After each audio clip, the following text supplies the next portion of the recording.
ಆಮೇಲೆ ಕಾಂಬಿನೇಷನ್ ಇರ್ತಾವಲ್ಲ, ಡೈಲಿ ಸ್ವಲ್ಪ ಬದಲಿ ಮಾಡಬೇಕು.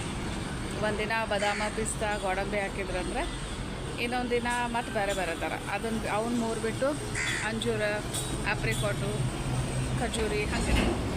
ಆಮೇಲೆ ಒಂದು ಫ್ರೂಟು. ಯಾವ ಡೈಲಿ ಸೇಮ್ ಮಾಡ್ಕೊಬೇಕು, ಎಲ್ಲನೂ ಬೇರೆ ಬೇರೆ ಮಾಡ್ಬೇಕು. ಹಾಲಂತೂ ಕಾಮನ್ ಆಗಿರ್ತೈತಿ. ಸ್ವೀಟ್ ಬೇಕಂದ್ರೆ ಸ್ವೀಟ್ ಹಾಕೊಳ್ಳೋದಂದ್ರೆ ಜೇನುತುಪ್ಪನ ಹಾಕೋರೆ, ಬೇರೆ ಏನು ಹಾಕೋಬೇಡ್ರಿ. ಎಂಜಾಯ್ ಮಾಡಿರಿ, ನೀವು ಕುಡಿದು ಹೆಲ್ದಿ ಆಗಿದೆ. ಇದು ನೋಡ್ರಿ, ನುಗ್ಗಿಕಾಯಿ ತಪ್ಪಲ ಇರ್ತೈತಲ್ಲ, ಅದರದ್ದು ಚಪಾತಿ ಹಿಟ್ಟೊಳಗೆ ಒಂದು ಸ್ವಲ್ಪ ಅರಿಶಿನ, ಖಾರ, ಉಪ್ಪು, ಆಮೇಲೆ ಅರಿಶಿನ ಪುಡಿ ಹಾಕಿ ಅದನ್ನ ಚಪಾತಿ ಗತೆನ ಲಟ್ಟಿಸಿ ಪರೋಟ ಮಾಡ್ಬೋದು. ಇದು ಆರೋಗ್ಯಕ್ಕೆ ಚಲೋ. ಇವೆಲ್ಲ ಮಾಡಿ ನನ್ನ ಮಕ್ಕಳನ್ನ ಸ್ಕೂಲಿಗೆ ಬಿಟ್ಟು ಬಂದೆ. ಇವತ್ತಿನ ಬ್ಲಾಗ್ಸ್ ಇಷ್ಟ. Thank you.